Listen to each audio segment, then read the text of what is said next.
बिना डरे सब्सक्राइब करिए स्टोरी विद सरन्या को, ताकि आप आगे जाके ऐसी और भी इंटरेस्टिंग कहानियां सुन सके। शाम के वक्त अंतिम संस्कार करने वाला पंडित रामनाथ जब दिन भर जली सारी चिताओं के राख बटोर शमशान घाट के बाहर जा रहा था, तभी उसे शमशान घाट के गेट के कोने में एक औरत बड़ी बदहाल में बैठी हुई दिखी। दरअसल रामनाथ कई दिन से उसे औरत को वहां पर बैठा हुआ देखता आ रहा था, और आज भी जब उसे नजरअंदाज कर जा ही रहा था, तभी उसका मन हुआ कि क्यों ना आज मैं रुककर उस औरत से बात कर लूं, उसके इस हाल की वजह जान लूं। यही सोच रामनाथ जब उस औरत के पास गया, तो उस औरत ने फटे हुए आंचल से अपना मुंह ढकते हुए कहा, खबरदार, अगर मेरा फायदा उठाने की कोशिश की तो मैं तुम्हें जान से मार दूंगी। उस औरत की बात सुनकर रामनाथ उससे 2 कदम दूरी पर खड़ा रहा और उसकी इस हालत पर सवाल करते हुए कहा, बहुत दिनों से देख रहा हूँ तुम शमशान घाट के बाहर ही बैठी रहती हो। भला इस जगह भी किसका इंतजार किया जाता है? अरे यहाँ तो लगभग सभी लोग तभी आते हैं जब उनका समय खत्म हो जाता है। जाओ, किसी आश्रम में सेवा चाकरी करो, अभी तुम्हारी उम्र ही क्या है। उस औरत से कहते हुए रामनाथ वहां से जाने को हुआ ही था कि तभी उस औरत ने कहा, बाबा, मैं तो यहाँ मरने के लिए आई हूँ।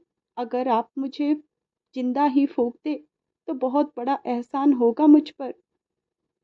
औरत की बात सुनकर रामनाथ के पैर जम से गए। उसने पलटकर गुस्से में कहा, ये क्या बकवास कर रही हो? तुम्हारा दिमाग तो ठीक है? आश्रम नहीं तो किसी पागल खाने में चली जाओ, फ्री का 2 वक्त का खाना मिल जाएगा। लेकिन कल सुबह मुझे यहाँ दिखाई मत देना, वरना हॉस्पिटल फोन करके पागल खाने में भर्ती करवा दूंगा। बड़ी आई चिंता मुक्त करने वाली। औरत की बात सुनकर रामनाथ का गुस्सा आसमान पर था। इसके बाद रामनाथ उस औरत को और भी खरी खोटी सुनाने लगा, और जब वो जाने को हुआ, तभी एक तेज हवा के झोंके के कारण औरत के आंचल ने भी उसका साथ छोड़ दिया, और आंचल के हटते ही रामनाथ उस औरत को पहचान लिया। रामनाथ ने कांपते हुए उस औरत को पूछा, गुड़िया, ये तू है क्या? रामनाथ की बातें सुन औरत की आंखें भी नम हो गई। वो फिर से अपने चेहरे को छुपाने की कोशिश करने लगी, पर तब रामनाथ का शक यकीन में बदल चुका था। वो रोते हुए अपने ही आंसू में डूब चुका था, और सामने बैठी बदहाल औरत का चेहरा अपने हाथों में लिए बिलख बिलख के रोने लगा था। रामनाथ को इस तरह रोते देख वो औरत भी रामनाथ के गले लगकर जोर जोर से रोने लगी थी, और दुख के सागर में डूबते हुए बस इतना ही कहा, हाँ बाबा, मैं आपकी गुड़िया। दोनों एक दूसरे को अपना परिचय तो बता चुके थे, लेकिन अपना दुख नहीं। रामनाथ तुरंत ही उसे अपने घर ले आया, और दोनों खाना खाने के बाद आराम से बैठकर बातें करने लगे, अपने पुराने दिनों को याद करने लगे।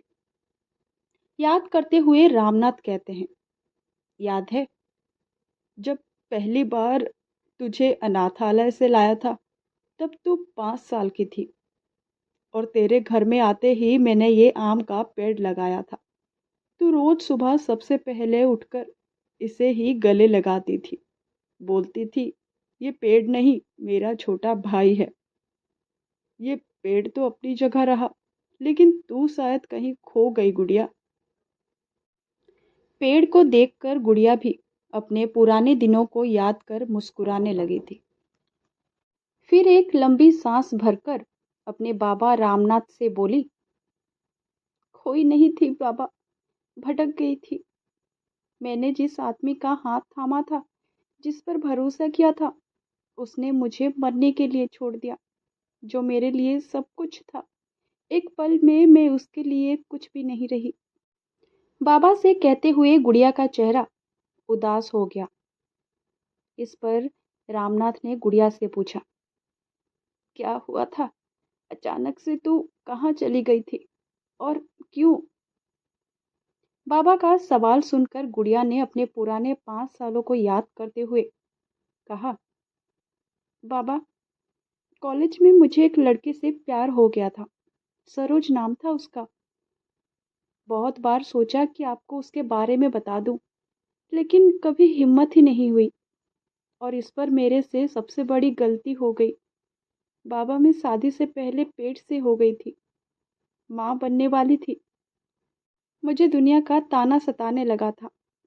लोग आपकी बदनामी करते, कहते एक आदमी एक अनाथ लड़की को अपने दिल में जगह दी और उस लड़की ने अपने ही बाप के चेहरे पर काली पोत दी। मैं जीते जी आपको बदनाम होते हुए नहीं देख सकती थी, इसलिए आपको बिना बताए घर छोड़कर चली गई। गुड़िया की मां बनने वाली खबर सुनकर रामनाथ को धक्का लगा, लेकिन उसने कुछ नहीं कहा। बस चुपचाप वो उसकी बातें सुनता रहा। फिर गुड़िया ने कहा, मैं घर छोड़ दिया और किसी तरह सरोज को मनाकर उससे शादी कर ली और कॉलेज के आधे में ही उसके घर पुणे चली गई। मुझे लगा था कि उसके घर वाले अपनाएंगे नहीं, लेकिन ऐसा नहीं हुआ। सरोज के घर वाले ने मुझे बहुत प्यार दिया, अच्छे से रखा, लेकिन मेरे घर में कदम रखते ही उसके घर का विनाश शुरू हो गया। शादी के पहले हफ्ते में ही सरोज के बड़े भाई का एक्सीडेंट हो गया। जान तो बच गई, लेकिन वो कोमा में चले गए। फिर इसके कुछ दिन बाद मेरे सास ने भी बिस्तर पकड़ लिया और मेरे ससुर को पैरालिसिस का अटैक आया, जिससे वो भी कुछ कहने सुनने के लायक नहीं रहे। सबको लगा था कि मैं उस घर के लिए अशुभ हूँ। मेरे आते ही उस घर की बर्बादी शुरू हो गई है। इससे पहले कि मैं कुछ समझ पाती, पता चला कि मेरे पेट में पल रहा बच्चा भी अब नहीं रहा। अब मैं दोबारा कभी माँ नहीं बन सकती। और ये सब देखते हुए सरोज ने मुझे घर से निकाल दिया। मैं कहाँ जाती बाबा? अपना घर तो मैं खुद ही छोड़कर आई थी, और जहाँ गई थी वहाँ से निकाली जा चुकी थी। इसलिए 4 सालों तक मैं यहाँ वहाँ दर बदर भटकती रही, अनजान मर्दों की नज़रों में बचती रही। और अब तक जब मरने की सोची तो किस्मत मुझे आपके पास ले आई बाबा। बाबा से कहते हुए गुड़िया भी रोने लगी थी। उस पर टूटे दुखों का पहाड़ सुनकर रामनाथ ने भी गुड़िया को गले लगा लिया और कहा, नहीं बेटा, तेरे घर में आते ही मैंने तेरी कुंडली बनवाई थी। तू जिस घर में भी जाएगी सुख समृद्धि ही लाएगी। जरूर तेरे ससुराल वालों ने कुछ चाल चली होगी बेटा। रामनाथ की बात सुनकर गुड़िया भी एक पल को सोच में पड़ गई, पर इससे पहले कि वो कुछ कहती, रामनाथ उसे उसी शमशान में ले आया जिसके गेट के बाहर वो बदहाल हालत में मिली थी। गुड़िया ने जब शमशान घाट को गौर से देखा तो उसे एक कोने में एक अघोरी एक औरत के लाश पर बैठकर तपस्या में लीन दिखाई दिया। तभी रामनाथ ने कहा, अघोरी नंदा, मुझे आज तुम्हारी जरूरत है। आज तुम्हें अपनी दोस्ती का हक अदा करना है मेरे दोस्त। रामनाथ की बात सुनकर अघोरी ने जब अपनी आंखें खोली तो उसने अपने सामने गुड़िया को देखा। गुड़िया को देखते ही अधूरी गुड़िया को पुरानी जिंदगी साफ साफ दिखाई देने लगी और बिना कुछ बोले अघोरी ने गुड़िया से कहा, बेटी, तेरे साथ जो हुआ वो एक साजिश है, सिर्फ और सिर्फ इसलिए ताकि वो तुझसे छुटकारा पा सके। और तू बेचारी उन सब लोगों के धोखे को सच मानते आई और खुद को कोसती रही। अघोरी की बात सुनकर गुड़िया चौंक गई, पर उसे अघोरी की बात पर पूरा यकीन नहीं था। तो उसने कहा, बाबा, अभी जो आपने कहा उस पर पूरी तरह यकीन करने में मुझे संकोच है। गुड़िया की बात सुनकर अघोरी मुस्कुराने लगा और फिर चिता से उतर अपने झोली से बबूत निकालकर गुड़िया के सामने फेंक दिया। जिससे धुएं के अंबार में उसे अपने ससुराल का हंसता खेलता पूरा परिवार दिखाई दिया। और उसके पति सरोज ने भी दूसरी शादी कर ली थी, जिससे उसका एक बेटा भी था। और धुएं के अंबार में उसका जेठ, सास ससुर सब मिलकर ठीक और हंसते खेलते नजर आ रहे थे। ये सब देखकर गुड़िया के आंख से आंसू थम नहीं रहे थे। उसे अपने साथ हुए धोखे पर पक्का यकीन हो गया था। वो ये सब गुस्से के आग पे जलने लगी थी। और रामनाथ भी अब अपनी बेटी को इंसाफ दिलाने चाहता था। वो दोनों शमशान घाट के बाहर जाने को हुए ही थे कि अब अघोरी नंदा ने दोनों को सुनते हुए कहा, अच्छा, पहले मरना चाहती थी, अब मारने चली है। हा हा हा। अघोरी की बात सुनकर गुड़िया के पैर रुक गए और उसने कहा, तो क्या करूं? उन धोखेबाज लोगों को जाने दूं? माफ कर दूं उन्हें? अघोरी ने कहा, नहीं, बिल्कुल नहीं। मैंने तो कभी ऐसा नहीं कहा। मैंने तो बस इतना चाहता हूँ, जो अशुभ का कलंक उन्होंने तुझ पर लगाया है, उन्हें तुम सच करके दिखा दो। मेरी शिष्य बन जाओ। मैं तुम्हें काला जादू सिखाऊंगा। तब तुम खुद अपना बदला भी ले लोगी और दूसरों की मदद भी कर पाओगी। रामनाथ गुड़िया को अघोरी की शिष्या बनने नहीं देना चाहता था, लेकिन गुड़िया ने पहले ही हाँ कर दी थी। अगले ही दिन गुड़िया अघोरी का शिष्य बनकर उससे काला जादू सीखने लगी। और महज कुछ ही महीनों बाद गुड़िया भी काला जादू अच्छे से करना सीख गई थी।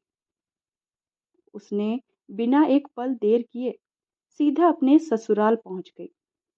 ससुराल वाले भी उसे देखकर चौंक गए थे, क्योंकि सबको यही लग रहा था कि गुड़िया शायद अब मर चुकी होगी। पर वो तो बिल्कुल सही सलामत अपने पैर पर खड़ी उनसे बदला लेने आई थी।